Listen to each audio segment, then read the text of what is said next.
Friends, तो स्वागत है आप सभी का हमारे चैनल मुफ्त शिक्षा पर। आज हम जानेंगे 12 दिसंबर के करंट अफेयर्स। साथ ही फ्रेंड्स, हमारे चैनल पर कोई न्यू आया है तो वो हमारे चैनल को सब्सक्राइब कर ले, बेल आइकन को प्रेस कर ले, ताकि हमारी आने वाली हर अपडेट्स आप सभी तक पहुंचती रहे।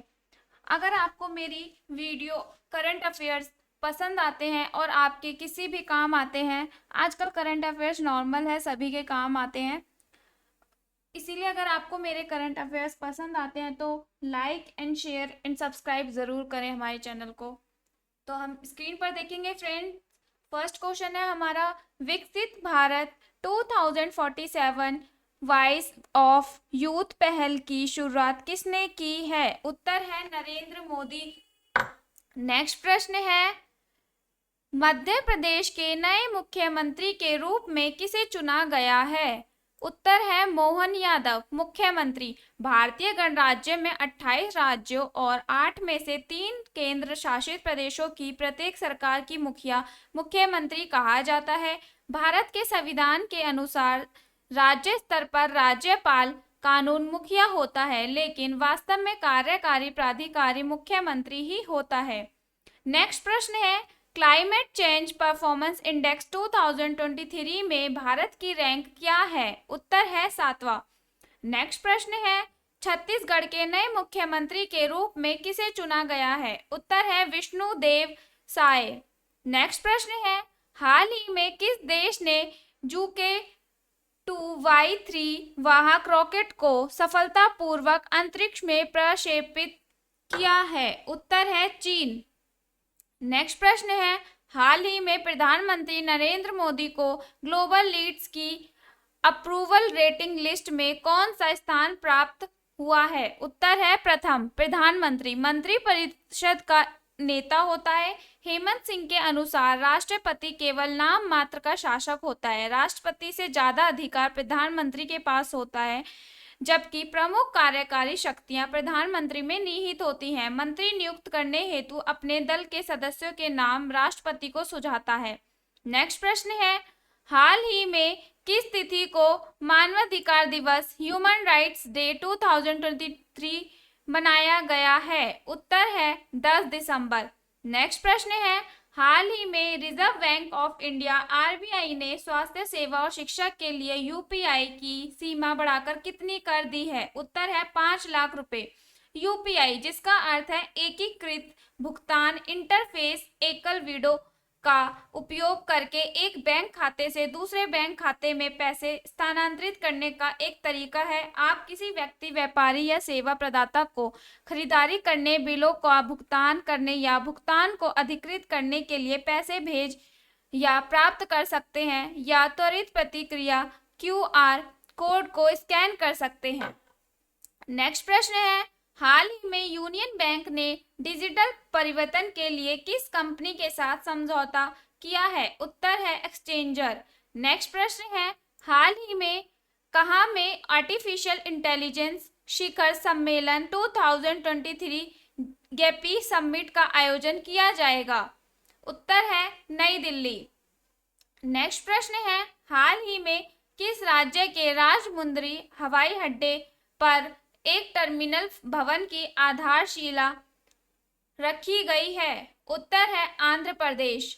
नेक्स्ट प्रश्न है, 10 दिसंबर 2023 को फ्रांस के सेर्गी में किस तमिल कवि और दार्शनिक की प्रतिमा का अनावरण किया गया है? उत्तर है संत तिरुवल्लुवर।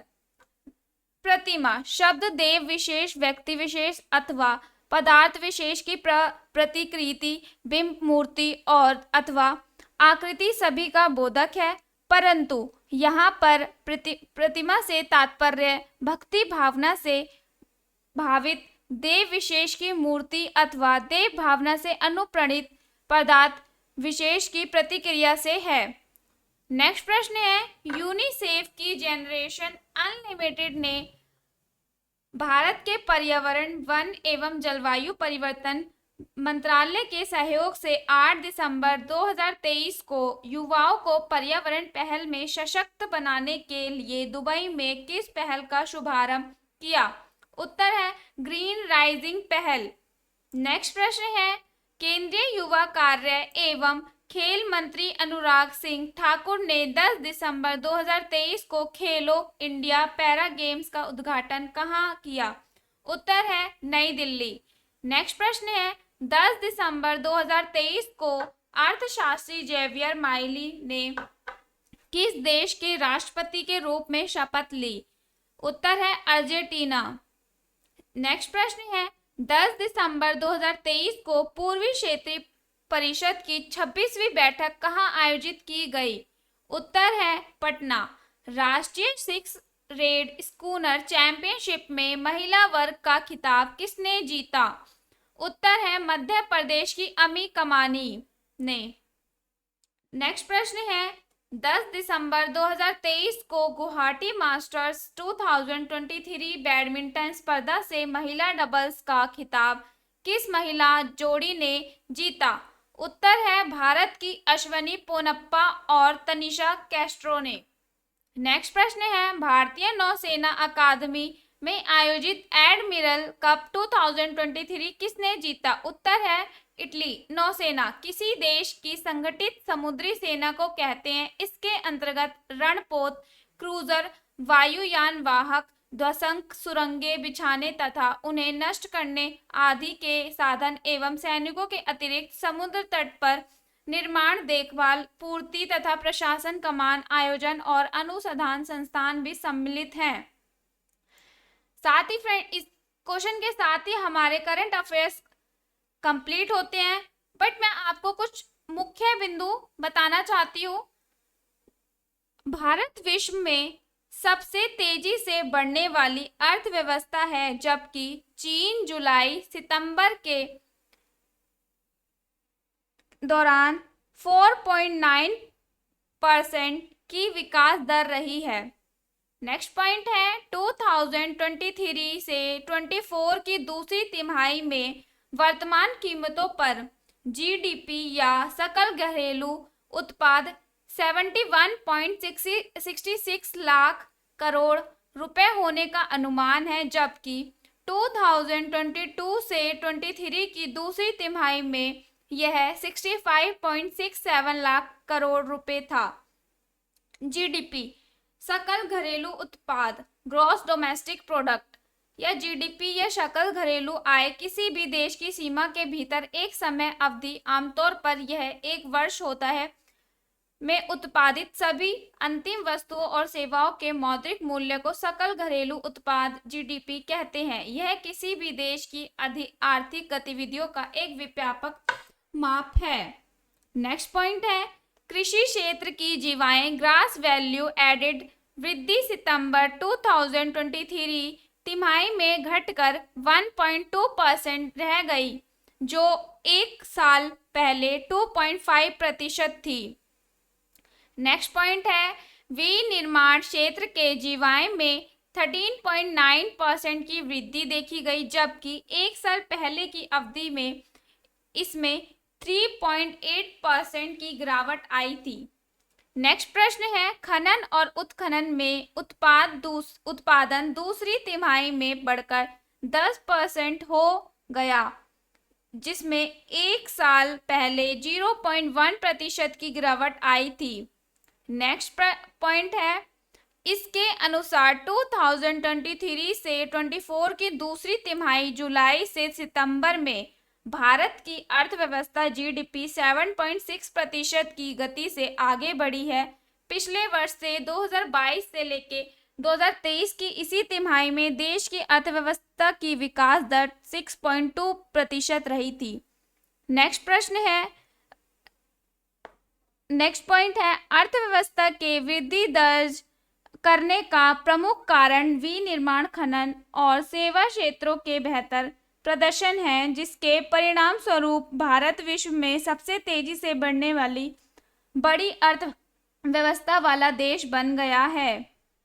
नेक्स्ट पॉइंट है हालांकि वित्तीय वर्ष 2023 से 24 के प्रथम तिमाही की तुलना में भारत की अर्थव्यवस्था की विकास दर कम रही है।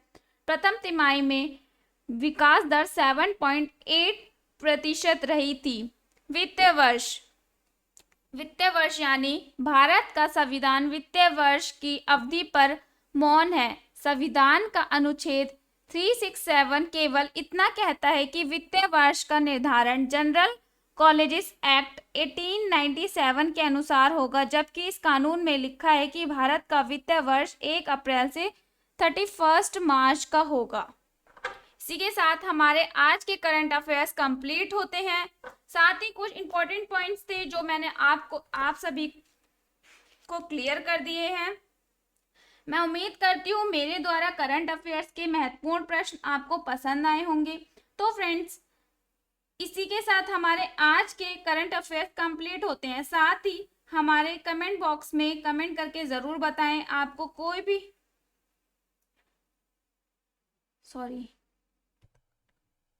मैं उम्मीद करती हूँ मेरे द्वारा करंट अफेयर्स के महत्वपूर्ण प्रश्न आपको पसंद आए होंगे। तो फ्रेंड्स, इसी के साथ हमारे आज के करंट अफेयर्स कंप्लीट होते हैं।